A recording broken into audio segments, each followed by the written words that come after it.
Vous aimez les histoires singulières ? Découvrez la série de podcasts Confidences particulières qui m'a mené à la rencontre des artisans et créateurs des maisons du groupe LVMH. Une collection de 13 épisodes à découvrir sur le site des Journées particulières.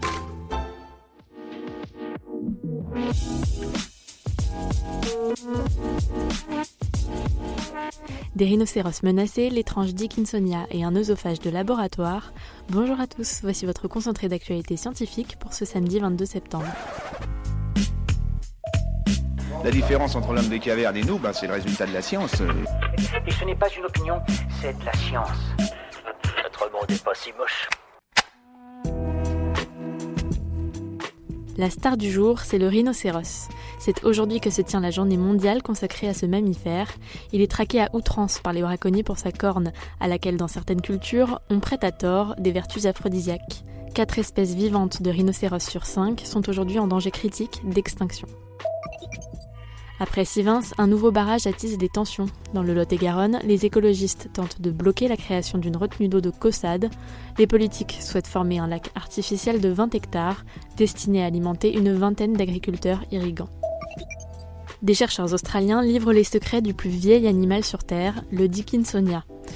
Plat, ovale et d'une dizaine de centimètres de long, il n'avait ni bouche, ni intestin, ni anus.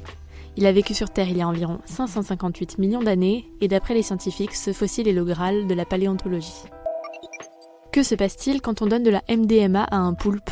D'après une récente étude, les effets de l'ecstasy sont les mêmes que sur les hommes. En stimulant sa production de sérotonine, l'ecstasy a rendu la pieuvre plus sociable. C'est la preuve, selon les chercheurs, de gènes communs entre l'homme et le poulpe, malgré les différences anatomiques.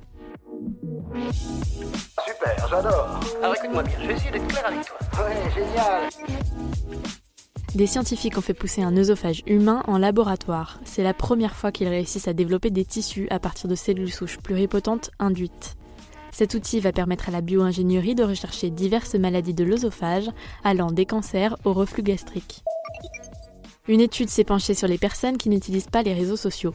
D'après les scientifiques, ces personnes ne se déconnectent pas par volonté de se couper de la société, mais plutôt pour contrôler quand et comment ils produisent leurs interactions avec les autres. D'après l'étude, une connexion constante résulte paradoxalement en moins de temps libre.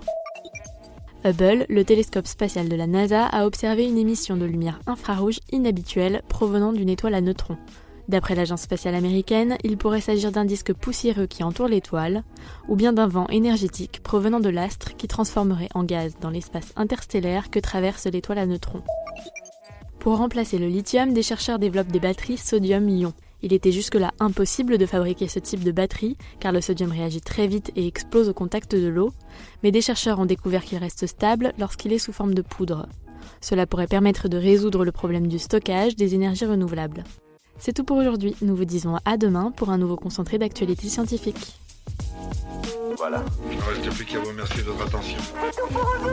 Au revoir.